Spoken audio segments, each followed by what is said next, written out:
Hi guys everyone. आज हम लोग बात करने वाले हैं जनरल साइंस के बारे में। जनरल साइंस में हम लोग तीनों सब्जेक्ट कवर करेंगे, जो फिजिक्स, केमिस्ट्री, बायोलॉजी, तीनों सब्जेक्ट कवर करेंगे। उससे पहले बता दें, जो लोग चैनल पे नए हैं तो चैनल को like, share, subscribe and comments जरूर करें। ये हम लोग का जो क्वेश्चन होगा आज का वन लाइनर क्वेश्चन आंसर होगा। हम लोग का जो क्वेश्चन होगा वन लाइनर क्वेश्चन आंसर होगा, जिसमें तीनों सब्जेक्ट होंगे पीसीबी। ठीक है, चलिए हम लोग देखते हैं। जो हम लोग का क्वेश्चन होगा टोटल 100 क्वेश्चन होगा। चलिए हम लोग देखते हैं। जो हम लोग का फर्स्ट क्वेश्चन है, सिंचाई का सबसे कारगर तरीका होता है। जिस सिंचाई का सबसे कारगर तरीका क्या होता है, वो होता है हम लोग का ड्रिप सिंचाई होता है। क्या होता है? ड्रिप सिंचाई होता है। फिर हम लोग क्वेश्चन नंबर सेकंड देख लेते हैं। मेघ गर्जन का क्या कारण है? मेघ गर्जन का क्या कारण है? तो एक रहेगा विपरीत आवेश में बादलों के मिलने के कारण वातावरण में आघात तरंग का बनना ही क्या होता है? मेघ गर्जन का कारण होता है। जब आकाश या बादलों में होता है, विपरीत आवेश के मिलनों के कारण जो आकाश में जो आघात उत्पन्न होता है या तरंग उत्पन्न होता है, वही क्या होता है? मेघ गर्जन का कारण होता है। ठीक है, मेघ गर्जन का कारण होता है। फिर हम क्वेश्चन नंबर थर्ड देख लेते हैं। क्वेश्चन नंबर थर्ड है, तरल दबाव को मापने के लिए प्रयोग किए जाने वाला उपकरण कौन सा है? जो तरल दबाव होता है उसको मापने के लिए प्रयोग किए जाने वाला उपकरण कौन सा हो? और हम लोग का होता है मैनोमीटर होता है। क्या होता है? मैनोमीटर होता है। फिर हम क्वेश्चन नंबर 4 देख लेते हैं। डेंगू वायरस का वाहक है। डेंगू वायरस किसका वाहक है? तो हम लोग का रहेगा मादा एडीज मच्छर का डेंगू वायरस वाहक होता है। ठीक है, मादा एडीज मच्छर का क्या होता है? डेंगू वायरस वाहक होता है। फिर हम क्वेश्चन नंबर 5 देख लेते हैं। मानव पेट के कार्य प्रणाली के बारे में सबसे पहले पता लगाया था। मानव पेट के कार्य प्रणाली के बारे में सबसे पहले पता लगाया था। कौन पता लगाया था? ये हम लोग का पता लगाए थे विलियम ब्यूमोंट पता लगाए थे। कौन पता लगाए थे? विलियम ब्यूमोंट पता लगाए थे। फिर हम क्वेश्चन नंबर 6 देख लेते हैं। प्रतिबिंब। ठीक है, यहाँ प्रतिबंध नहीं रहेगा, यहाँ प्रतिबिंब दर्पण के पीछे बना है। प्रतिबिंब दर्पण के पीछे बना है, तो प्रतिबिंब सीधा और समान आकार का है। यह प्रतिबिंब किसके द्वारा बनाया जाता है? तो किसके द्वारा बनाया जाता है? हम लोग का बनाया जाता है समतल दर्पण के द्वारा बनाया जाता है, सिंपल मिरर के द्वारा बनाया जाता है। फिर हम क्वेश्चन नंबर 7 देख लेते हैं। वायु का वेग को मापने के लिए प्रयोग किए जाने वाला उपकरण क्या कहलाता है? जो वायु वेग को मापने के लिए प्रयोग किए जाने वाला उपकरण क्या कहलाता है? हम लोग का रहेगा एनीमोनोमीटर कहलाता है। क्या कहलाता है? एनीमोनोमीटर कहलाता है। इसका क्या रहेगा? इसका राइट आंसर रहेगा एमिनोमीटर कहलाता है। फिर हम लोग क्वेश्चन नंबर 8 देख लेते हैं। क्वेश्चन नंबर 8 है, जंग लगना कौन सा परिवर्तन है? जंग लगना कौन सा परिवर्तन है? तो क्या रहेगा हम लोग का? रासायनिक परिवर्तन है। जंग लगना कौन सा परिवर्तन है? ये रहेगा हम लोग का रासायनिक परिवर्तन होता है। फिर हम क्वेश्चन नंबर 9 देख लेते हैं। क्वेश्चन नंबर 9 है, एक सतह पर, ठीक है, एक सतह पर चलती हुई गेंद इसका उदाहरण। एक सतह पर चलती हुई गेंद, यह किसका उदाहरण रहना चाहिए? तो किसका उदाहरण ये रहेगा हम लोग का? बेलन घर्षण का उदाहरण होता है। ठीक है, बेलन घर्षण का उदाहरण होता है। फिर हम लोग क्वेश्चन नंबर 10 देख लेते हैं। क्वेश्चन नंबर 10 है,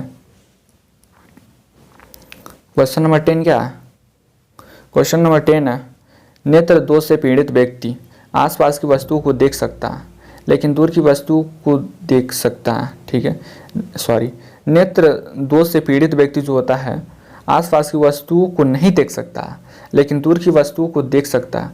यह अच्छा, इस प्रकार की व्यक्ति किससे पीड़ित होता है? तो किससे पीड़ित होता है? पीड़ित होता है आपका दूरदृष्टि दोष से पीड़ित होता है। ठीक है, दीर्घ दृष्टि दोष या दूरदृष्टि दोष से पीड़ित होते हैं। नेत्र दोष से पीड़ित व्यक्ति आसपास की वस्तुओं को नहीं देख सकता लेकिन दूर की वस्तुओं को देख सकता है। तो यह किस तरह के व्यक्ति से पीड़ित होता है? तो दीर्घ दृष्टि दोष से पीड़ित होता है। फिर हम क्वेश्चन नंबर 11 देख लेते हैं। क्वेश्चन नंबर 11 है, बिजली के तारों और डोरियों को ढकने के लिए प्लास्टिक कवर का इस्तेमाल किया जाता है क्योंकि क्या होता है? यह प्लास्टिक जो होता है बिजली के कुछ अलग होता है। प्लास्टिक क्या होता है? बिजली का कुछ अलग होता है, इसलिए इसको ढकने के लिए या टेपिंग करने के लिए इसका प्रयोग किया जाता है। फिर हम क्वेश्चन नंबर 12 देख लेते हैं। क्वेश्चन नंबर 12 है, वह प्लास्टिक जिनका कोई रंग नहीं होता और भोजन संग्रहण करने के लिए की जाती है क्या कहलाते हैं? वह प्लास्टिक जिनका कोई भी रंग नहीं होता है और भोजन संग्रहण के लिए उसका क्या किया जाता है? प्रयोग किया जाता है। क्या कहलाता है? वो कहलाता है आपका ल्यूकोप्लास्ट कहलाता है। वो क्या कहलाता है? ल्यूकोप्लास्ट कहलाता है। क्या कहलाता है? ल्यूकोप्लास्ट कहलाता है। फिर हम लोग क्वेश्चन नंबर 13 देख लेते हैं। क्वेश्चन नंबर 13 है,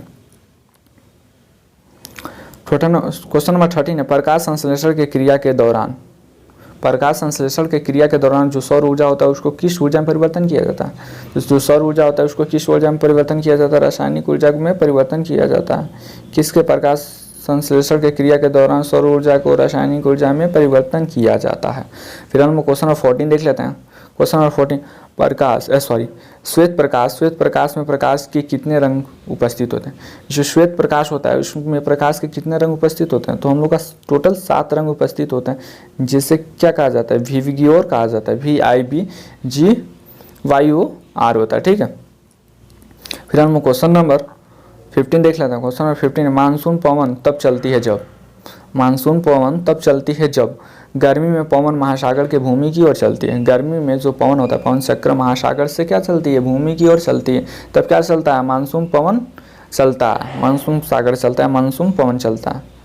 फिर हम लोग क्वेश्चन नंबर 16 देख लेते हैं। छाया बनाने का कारण है। जो छाया बनाने का कारण है, मेन कारण क्या है? प्रकाश सीधी रेखा में यात्रा करता है, यही इसी से क्या होता है? छाया बनता है। छाया बनने का मेन कारण क्या है? छाया बनने का क्या कारण है? प्रकाश जो होता है सीधी रेखा में यात्रा करता है, इसी से क्या होता है? छाया बनता है। फिर हम क्वेश्चन नंबर 17 देख लेते हैं। क्वेश्चन नंबर 17 है वह प्रकाश। क्वेश्चन नंबर 17 क्या? वह सूक्ष्म जीव जो परपोषी जीव के शरीर के अंदर ही प्रजनन करते हैं क्या कहलाते हैं? वह सूक्ष्म जीव जो पैरासाइट जीव होते हैं, ठीक है, जीव के अंदर ही प्रजनन करते हैं, वो क्या कहलाते हैं? वो कहलाते हैं आपका वायरस कहलाते हैं। क्या कहलाते हैं? वायरस कहलाते हैं। लेकिन वायरस के खोज कौन ने किए थे? वो किए थे एवानो एस्की किए थे। फिर हम क्वेश्चन नंबर 18 देख लेते हैं। जंग किसका ऑक्साइड होता है? जंग किसका ऑक्साइड? ये सबको पता है, जंग जो होता है लोहे का ऑक्साइड होता है। फिर हम क्वेश्चन नंबर 19 देख लेते हैं। द्रव द्वारा लगाया गया दाब। द्रव द्वारा लगाया गया दाब क्या कहलाता है? गहराई के साथ बढ़ जाता है। क्या करता है? द्रव के द्वारा लगाया गया दाब गहराई के साथ बढ़ जाता है। क्या रहेगा? गहराई के साथ बढ़ जाता है। फिर हम क्वेश्चन नंबर 20 देख लेते हैं। क्वेश्चन नंबर 20, जुकाम और फ्लू में एंटीबायोटिक। जुकाम और फ्लू में एंटीबायोटिक प्रभावित नहीं होती है, क्योंकि इनके होने का कारण है क्या होता है? इनके होने का कारण क्या होता है? वायरस होता है। फिर हम लोग क्वेश्चन नंबर 21 देख लेते हैं। क्वेश्चन नंबर 21 है अपरिष्कृत फूड पेट्रोलियम ऑयल किस प्रक्रिया द्वारा परिष्कृत किया जाता है? तो ये हम लोग का क्या रहेगा? प्रभाजी आसवन द्वारा किया जाता है। किस द्वारा किया जाता है? प्रभाजी आसवन द्वारा किया जाता है। फिर हम क्वेश्चन नंबर 22 देख लेते हैं। क्वेश्चन नंबर 22, उस रक्षा यंत्र का नाम बताइए जो विद्युत उपकरणों को क्षतिग्रस्त होने से रोकता है। उस रक्षा यंत्र का नाम बताइए जो विद्युत उपकरणों को क्या करता है? क्षतिग्रस्त होने से रोकता है। तो क्या होता है? वो होता है हम लोग का फ्यूज होता है। क्या होता है? फ्यूज होता है, ठीक है। फिर हम लोग क्वेश्चन नंबर 22 देख लेते हैं। क्वेश्चन नंबर 22, वह पौधों की जड़ों में पाए जाने वाला बैक्टीरिया। पौधों के जड़ों में पाए जाने वाला बैक्टीरिया जो वायुमंडल में नाइट्रोजन को बीले रूप में रूपांतरित कर सकता है, जिससे उसका प्रयोग पौधा द्वारा किया जाता है, क्या कहलाता है? वो कहलाता है हम लोग का राइजोबियम होता है, ठीक है। क्या होता है? राइजोबियम होता है। फिर हम लोग क्वेश्चन नंबर 24 देख लेते हैं। क्वेश्चन नंबर 24, यदि एक वस्तु का द्रव्यमान बढ़ा है तो घर्षण बल पर क्या प्रभाव पड़ेगा? यदि जो कोई एक वस्तु है उसका द्रव्यमान बढ़ा है तो घर्षण बल पर क्या प्रभाव पड़ेगा? हाँ, तो द्रव्यमान के बढ़ने पर क्या होता है? घर्षण बढ़ जाता है। द्रव्यमान को बढ़ने पर क्या होता है? घर्षण बल भी बढ़ जाता है। फिर हम क्वेश्चन नंबर 25 देख लेते हैं। क्वेश्चन नंबर 25 है मासिक धर्म से ग्रसित लड़कियों को इससे भरपूर भोजन खाने की आवश्यकता होती है, तो लोहे और कैल्शियम ज़्यादा मात्रा में लिया जाता है। सब उन लोगों का मासिक धर्म होता है, ठीक है। मेंस्ट्रुअल साइकिल आता है तो उनसे ग्रसित जब व्यक्ति होते हैं तो भरपूर मात्रा में क्या लेना चाहिए? तो लोहा और कैल्शियम लेना चाहिए। फिर हम क्वेश्चन नंबर 26 से देख लेते हैं। सोडियम और पोटेशियम धातु को बहुत अधिक क्रियाशील होती हैं। जो सोडियम और पोटेशियम जो धातु होता है बहुत अधिक क्रियाशील होती हैं। कहाँ रखी जाती हैं? तो ये रखी जाती है आपका कैरोसिन में रखी जाती हैं, यानी मिट्टी के तेल में रखी जाती हैं। जो सोडियम और पोटेशियम धातु होता है इससे कहाँ रखा जाता है? मिट्टी के तेल में रखा जाता है। फिर हम क्वेश्चन नंबर 27 देखते हैं। धमनियों का मुख्य कार्य क्या है? जो धमनियाँ होता है उसका मुख्य कार्य क्या होता है? तो क्या रहेगा हम लोग का इसमें राइट आंसर है ऑक्सीजनेटेड रक्त हृदय से शरीर के विभिन्न हिस्सों में ले जाने का कार्य करता है। जो ऑक्सीजनेटेड रक्त जो होता है हृदय के विभिन्न हिस्सों में ले जाने का कार्य करता है। फिर हम क्वेश्चन नंबर 28 देख लेते हैं। ठंडी हवा को भूमि से समुद्र की ओर चलती है क्या कहलाती है? जो ठंडी हवा होती है, जो ठंडी हवा से जो भूमि की ओर चलती है क्या कहलाती है? कहलाती है थल समीर कहलाती है। क्या कहलाती है? थल समीर कहलाती है। थल समीर कहलाती है। फिर हम क्वेश्चन नंबर 29 देख लेते हैं। कौन से ग्रह पूर्व से पश्चिम की ओर परिक्रमा करता है? कौन सा ऐसा ग्रह है जो पूर्व से पश्चिम की ओर परिक्रमा करता है? तो कौन करता है? शुक्र और अरूढ़ करता है। शुक्र और अरूढ़ करता है। क्या करता है? शुक्र और अरूढ़ करता है। फिर हम क्वेश्चन नंबर 13 देख लेते हैं। क्वेश्चन नंबर 13 है, एक बल्ब में एक पतला तार होता है जो जलता है और उससे धारा का प्रवाह फ्लो होता है। ठीक है, प्रवाह का फ्लो होता है। यह क्या होता है? यह होता है हम लोग का फिलामेंट होता है। क्या होता है? फिलामेंट होता है। एक बल्ब का एक पतला तार होता है जो जलता है और उससे धारा प्रवाह होता है। ठीक है, यहाँ प्रवाह नहीं है, प्रवाह होता है। इससे क्या कहते हैं? ये कहते हैं फिलामेंट्स कहते हैं। यहाँ पर फ्लो रहेगा। ठीक है, फिर हम क्वेश्चन नंबर 31 देख लेते हैं। वह लघुत्तम समय अंतराल जिसे सामान्य रूप से उपलब्ध घड़ियों से मापा जा सकता है। वह लघुत्तम समय अंतराल जिसे सामान्य रूप से घड़ियों से मापा जा सकता है क्या कहलाता है? मापा जा सकता है वो क्या होता है? 1 सेकेंड होता है। क्या होता है? 1 सेकेंड होता है। फिर हम क्वेश्चन नंबर 32 देख लेते हैं। 6 से 8 साल की उम्र के बीच बच्चों के जो दांत गिरते हैं उन्हें क्या कहते हैं? जो 6 से 8 साल के बीच में बच्चों के जो दांत गिरते हैं तो उन्हें क्या बोलते हैं? दूध के दांत बोलते हैं। ठीक है, दूध के दांत होते हैं। दूध के दांत कुल कितने होते हैं? कुल 20 दांत होते हैं। जो 6 से 8 साल के बीच के लड़कों के दूध के दांत गिरते हैं फिर जमते हैं। फिर हम क्वेश्चन नंबर 33 देख लेते हैं। क्वेश्चन नंबर 33, परिस्कोप के किस दर्पण का प्रयोग किया जाता है? परिस्कोप में किस दर्पण का प्रयोग किया जाता है? तो वो किया जाता है आपका समतल दर्पण का उपयोग किया जाता है परिस्कोप में। फिर हम क्वेश्चन नंबर 34 देख लेते हैं। क्वेश्चन नंबर 34 है, क्वेश्चन नंबर 34 है गोली। ठीक है, गोली दर्पण किसे कहते हैं? गोली दर्पण किसे कहते हैं? अवतल और उत्तल दर्पण को ही क्या बोलते हैं? गोली दर्पण बोलते हैं। फिर हम क्वेश्चन नंबर 35 देख लेते हैं। रक्त में उपस्थित कौन सी रोगाणु से लड़ने में मदद करती है? जो रक्त में उपस्थित कौन सी रोगाणु होता है उससे लड़ने में मदद करती है? तो सब जो हम लोग का WBC होता है, श्वेत रक्त कोशिकाएं होता है, वो क्या करता है? किसी भी रोग से लड़ने में मदद करता है। ठीक है, WBC होता है, श्वेत रक्त कोशिकाएं होता है, वो क्या करता है? सफ़ेद रक्त कोशिकाएं से होता है, वो क्या करता है? किसी भी रोगाणु से लड़ने में मदद करता है। फिर हम क्वेश्चन नंबर 36 देखते हैं। पीत रस जो होता है मानव शरीर में वसा के पाचन की एक महत्वपूर्ण भूमिका निभाता है। किसके द्वारा निर्मित होता है? तो किसके द्वारा निर्मित होता है? यह यकृत के द्वारा निर्मित होता है। ठीक है, किसके द्वारा निर्मित होता है? यकृत के द्वारा निर्मित होता है। फिर हम क्वेश्चन नंबर 37 देख लेते हैं। हृदय गति को मापने के लिए डॉक्टर द्वारा किस यंत्र का प्रयोग किया जाता है? जो हृदय गति होता है उसको मापने के लिए किस यंत्र का प्रयोग किया जाता है? तो किया जाता है स्टेथोस्कोप के प्रयोग किया जाता है।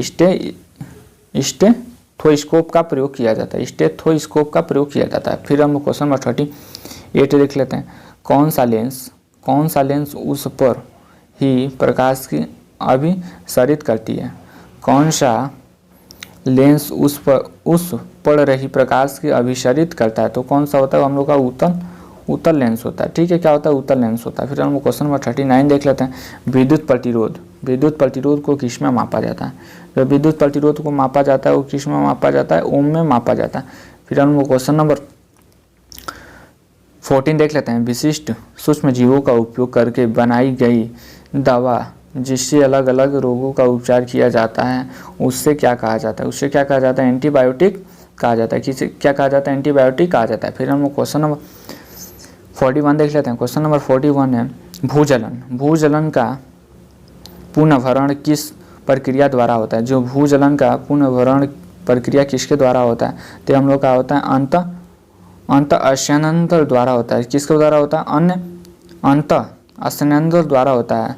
फिर हम क्वेश्चन नंबर 34 देख लेते हैं, 42 देख लेते हैं। क्वेश्चन नंबर 42 देख लेते हैं।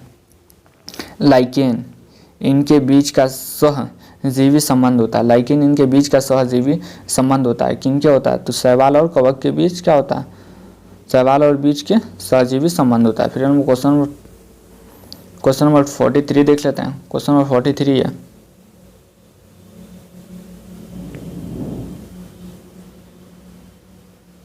क्वेश्चन नंबर 43 है, किस प्रक्रिया द्वारा लोहे के रॉड के गर्म सिरे से ठंडी सिरे की ऊष्मा का संचरण किया जाता है। किस प्रक्रिया द्वारा लोहे के रॉड जो होता है गर्म सिरे के ठंडे सिरे के ऊष्मा में संचरण किया जाता है। किसके द्वारा किया जाता है, हम लोग का कंडेंसर के द्वारा किया जाता है, यानी चालन के द्वारा किया जाता है। फिर हम क्वेश्चन नंबर 44 देख लेते हैं। कवक और बैक्टीरिया जैसे जीवों का प्रयोग खरपतवारों को नष्ट करने के लिए किया जाता है।